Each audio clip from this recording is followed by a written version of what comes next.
Hello, everyone. So we are back live, and I'm going to present you the next speakers. So we have Karin Granchi. She's the director of upstream marketing enabling technologies at Stryker Spine. And Karin has a strong expertise in bridging customer needs to create innovative products that deliver strong revenue growth. So I'm really excited to hear about the roadmap to PPM success. Always have a vision, and her colleague Keith Fava will be joining as well. So, Karin and Keith, the floor is yours. Perfect. Thank you very much. Really, thank you for the invitation to this conference. It's great to see a lot of people remotely and be able to engage. A lot of the things that were discussed in the previous sessions, actually, you'll see we'll be sharing in these sessions. And our focus will be to share a little bit more about our journeys, and we have a couple of different examples that we like to share today. So I have been in medtech for a long time and had a chance to really work in both startup environments as well as larger size companies and different divisions. So, and then Keith Fava is joining me today, and we've been working together really on implementing a new PMO in the past year and a half.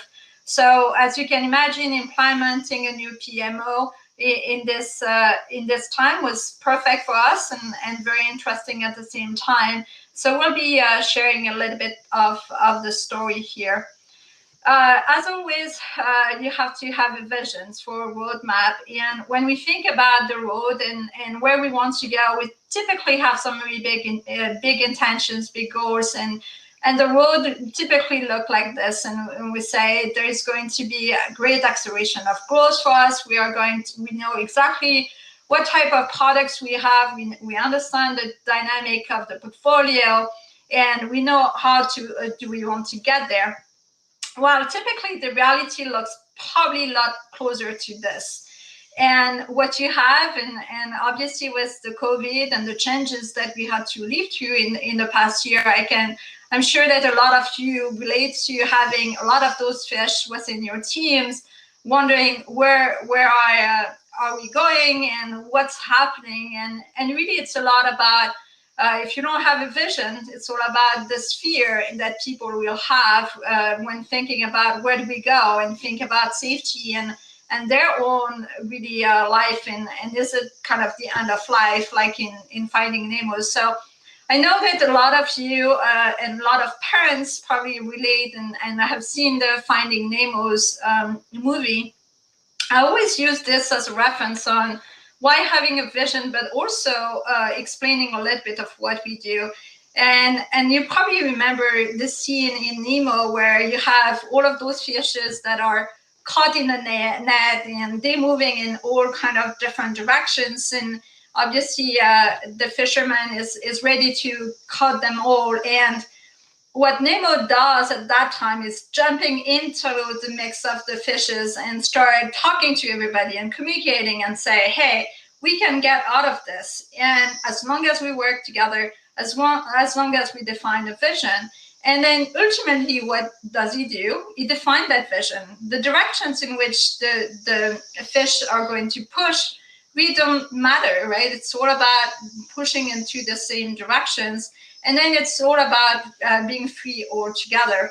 And that's really when I think about portfolio planning, when I think about a lot of the things that we do, when we look at aligning the strategy with innovations, with really execution, it's all about giving that directions, no matter what that direction is, but really giving everybody the strength to push in the same directions and maximize, hopefully, the happiness of everybody on board. So kind of, again, when I'm thinking about portfolio planning, we have a little bit thinking about this methodology, and we'll walk you through some of the tools that we have put in place, where I've been putting in place at Neurovascular, and then Keith is going to tell you about how we do this and how we've been doing this at Spine more recently. But at the beginning, it's all about defining the vision. It's all about defining where we want to go, what's that vision. And when I think about visions, it's really all about how do we make it specific enough for a team and big enough that it's something that people will aspire to, but not so big that it feels like it's something we'll never be able to get there. But again, it's all about defining a vision that's really assigned to our own team, our environments, whether you're within a small company, in defining that you're going to change, like I had early in my career, change orthopedics and the way things are done, or really simply bringing a team together around specific goals and really creating that excitement. And then once you've defined that vision, it's all about prioritization of the investments. We have all limited resources and time, and thinking about how do we align those investments to those visions, and really how do we define those priorities, and we'll go through some of those examples.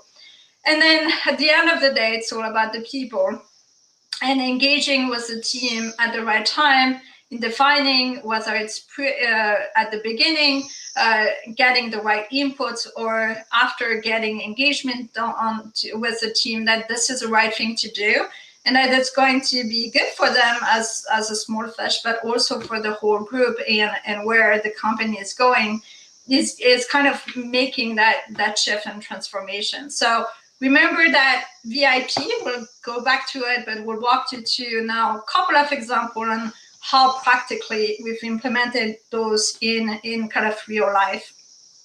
So at the beginning, I'll use the example of Stryker Neurovascular. So Stryker Neurovascular is a division, and it's one of those groups of people who've been almost like inventing the overall industry for a long time. So very senior leadership team who've been there from the first time a neurovascular coil, for example, was implanted, but also with a big mission. And for us, it was all about complete stroke care. How do we make sure that every single person who has a stroke, and as you know, it's a devastating disease, can get treatment as quickly as possible, and what are the devices that we can design to improve care. So everybody within the group was very passionate about stroke, knew a lot about stroke. Some people had a lot of, unfortunately, family members who got affected, but it was all about how do we make this better and how do we solve this incredible disease. In 2014, we got very lucky because they were able to release publish data that mechanical thrombectomy, which was the device that we use, was superior for treatment of stroke. So now finally we had a solution that was out there. But the question is then, how do you accelerate market access? And how do you keep up with growth? And that's typically what I've learned over the years, that keeping up with growth is often a lot more difficult than cutting down. When you don't have money to spend and you have to kind of go down, it's much easier than when you have to build up a whole growth and having the right infrastructure at the right time and support. So for us, it started with the vision and complete stroke care, and be able to, together with our customers, we're driven to make healthcare better. But we had also another vision that was really more specific to, and you could read something like, we wanted to be the leader in neurovascular care and reach a certain level by a certain year. And what was important was this goal, as I mentioned a little bit earlier, is that kind of following the methodology of the SMART goal, it had to be specific. It had to be something that people felt like we could measure, we could attain, that was kind of realistic, but far enough, but it was also relevant to what we were doing and time bound. And it was one of those where the first day we put it on the table and run it by the team. The people are like, are you crazy? We'll never get there. And how far are we from there? Well, if it were for COVID, we would have got there a year earlier than the goal that we had set, even though we had a big gap within that portfolio. So again, it was all about how do we get there and how do we set the right milestones to be able to get there. So what kind of our journey was, and I kind of talked a little bit about, a lot about new innovation, a lot about launches, a lot about prioritization of the investments, and be able to really understand what the market, we didn't know how fast it would go. We didn't know how big it would be. We knew that there were big problem out there and a lot of people needed to be treated. So for us, it was all about how do we maximize our investments. So you may think, well, this is great. They have a big opportunity. They have the resources of a big strikers to implement. However, kind of the reality looked like this. We had a highly segmented market where there were a lot of variations across the board. A lot of different technique, a lot of different ways that people treat it, a lot of different ways that we can optimize stroke cares and get the people at the right place. And in a global world, a lot of people everywhere. And so for us, it was really all about how do we understand the environments we're in order to be able to define. And I think, Noel, you mentioned a little bit about defining the right targets and then aligning those targets to the priorities. So kind of moving away from pet projects, moving away from, I know what we need to do everything, to really get the team to focus and get a very organized and very strict about the investments that we were saying yes to and the one we were saying no to.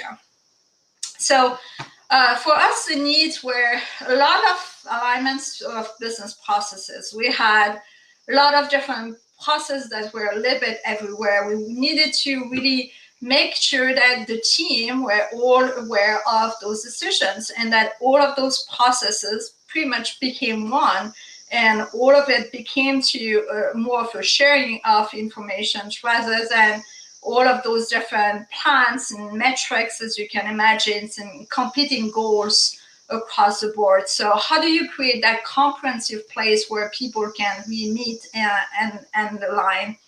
So our goal was to, and we had kind of set up a key principle, was to leverage the wisdom of the organization. We wanted to have people across the board and get closer to the people who knew the answers to really give us those answers and give us the right input, because I couldn't know what was the stroke care in Japan and Australia and in Europe. As you can imagine, very different systems, very different ways of thinking. And we needed to make sure that we align in maximizing the opportunity, not only for us, but on getting as many people treated as possible. So we had some key principles that we started off with, which was customer focus, transparency. People needed to be comfortable with those decisions, understand why we were making those decisions, and understanding the dynamics, sharing of knowledge, focus on innovations. We wanted to do something big, something different, not just a little bit increment. We needed to really change and have alignments across the globe around those ideas. So how did we prioritize? So how did we decide? Well, initially, the first thing was, well, if you want to understand each other, you know how to get together. So that was a little bit before the new environments of COVID. But the whole idea was to create those forums very early on to share the vision, share the strategy, share the struggle, the needs, and really talk about those market needs and start understanding each other. Again, we would have people from China, Korea, Europe, US, Canada, Australia, all together in a room to talk about the same thing, which was stroke care, and share what they were saying and the challenges. And then we created that central of truth that looked at incorporating those investments. We set up those goals very specifically. So really, before kind of having that discipline and those processes, pretty much we would go in the room, in the decision room, and with a long list of projects, and the leadership will look at how many can I do, and and then you'll always have somebody with their pet projects, and really, how do I peanut butter across the board so I can do as many as possible? Well, guess what? You end up not executing on anything if you do that. And so a lot of the discipline, we put it in place, and the tools was all about defining those goals and saying, okay, I want to be able to release one product a year, whatever those goals were, and then had the discipline to say no to the one that didn't fit those goals.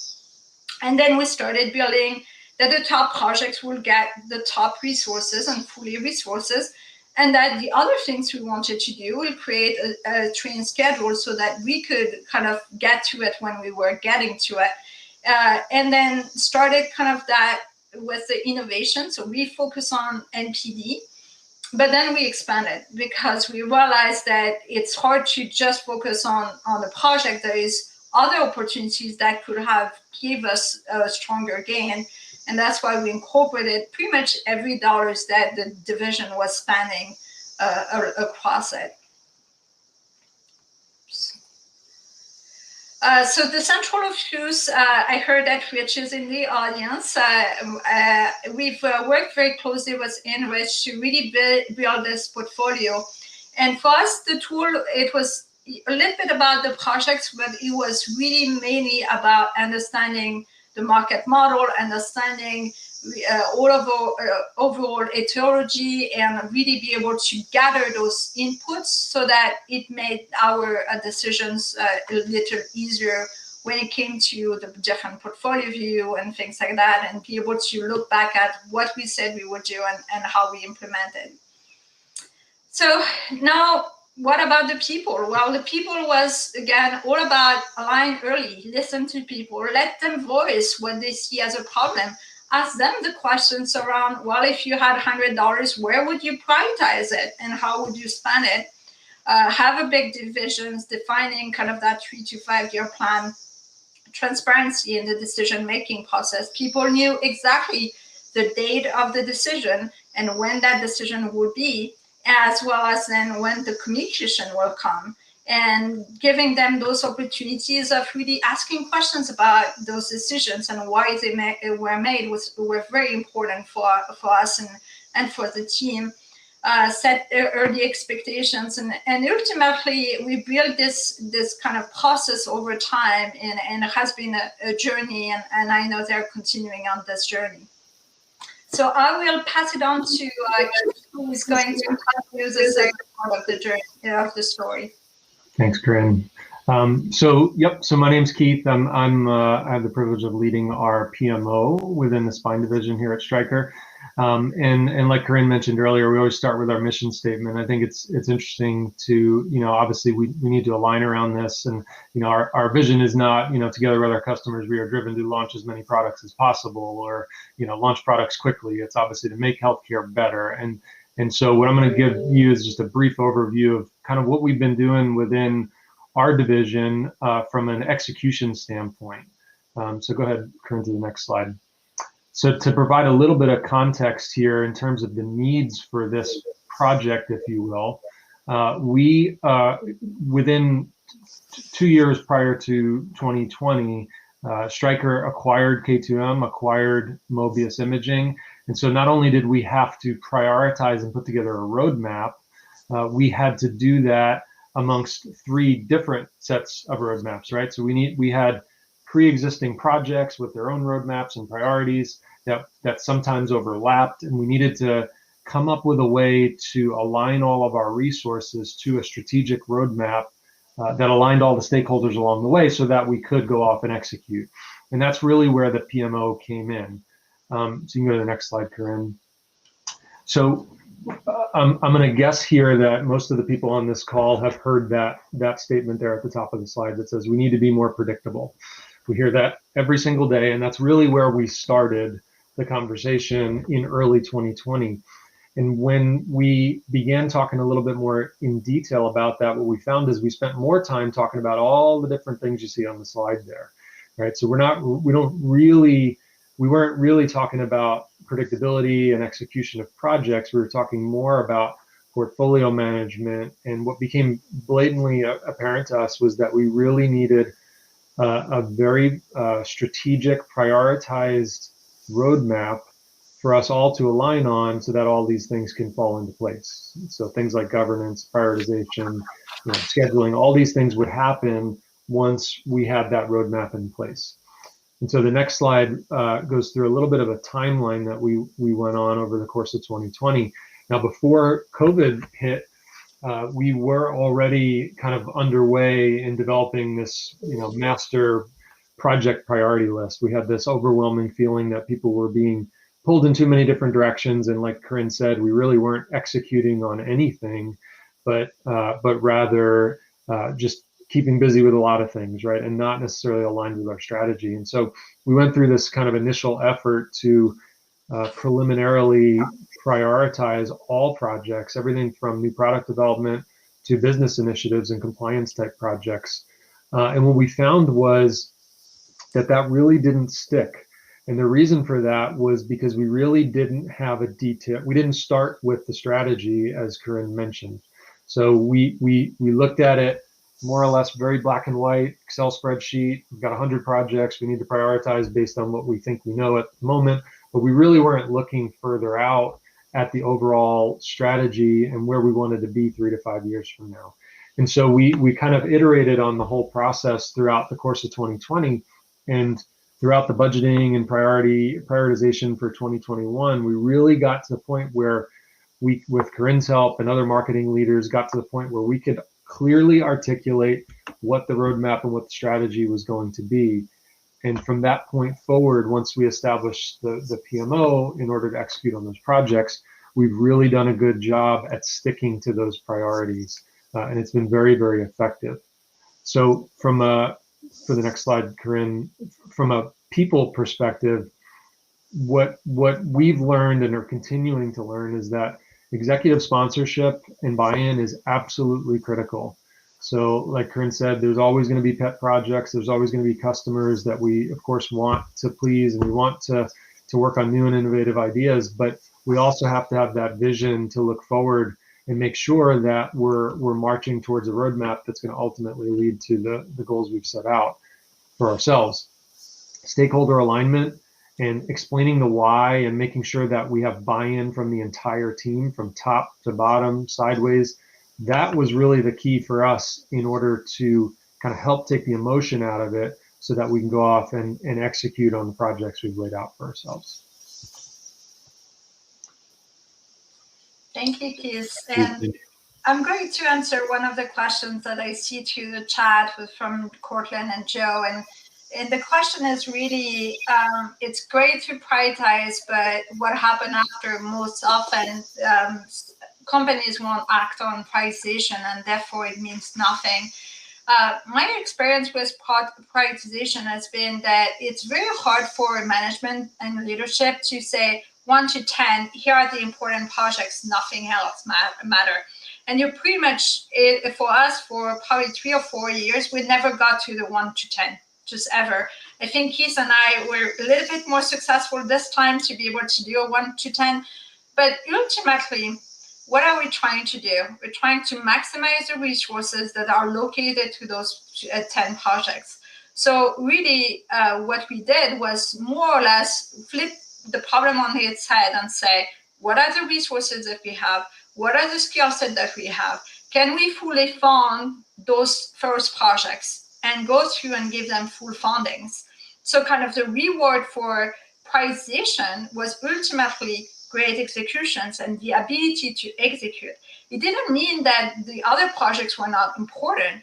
It meant that it was really important to be able to deliver on those top projects and that we needed to do it first. So hiring of new people, at NV, we would hire 50 to 100 people per year. And we never had enough to refill the portfolio. Of course, the more people you have, the more work you want to do, right?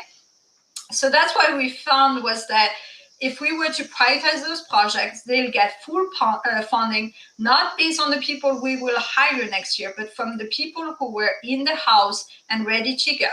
And then all of the other projects will get pretty much all of the other people, and then potentially get approved for additional people so that we can start generating and increasing the strength of the portfolio.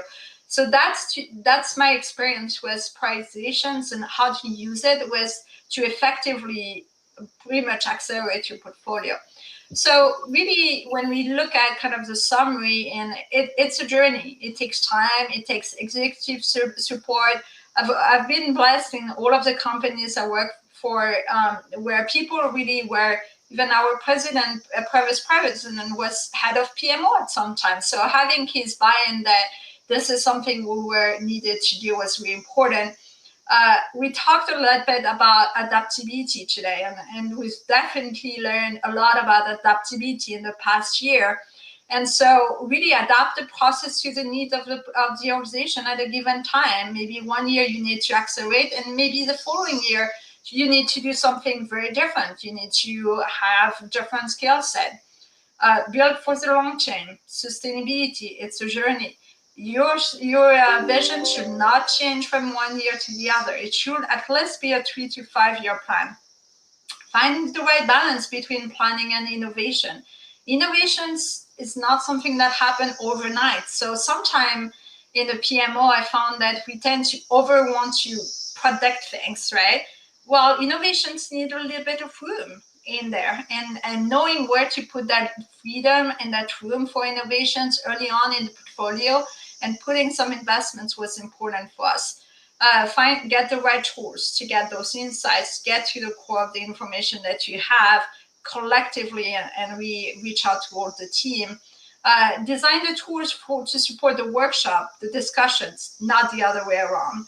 And then infrastructure and core competences management. This is very hard, and it sometimes can make it or break it in terms of selecting the right projects, and it really has a big impact on where you go and your ability to not necessarily execute today, but in the future. So kind of a summary. I hope you'll, if you get anything from those 30 minutes, is the VIP, define the vision, prioritize the investments, and engage with the people. So thank you for your time. And I don't know if we have time for questions, but happy to take any more if there are any.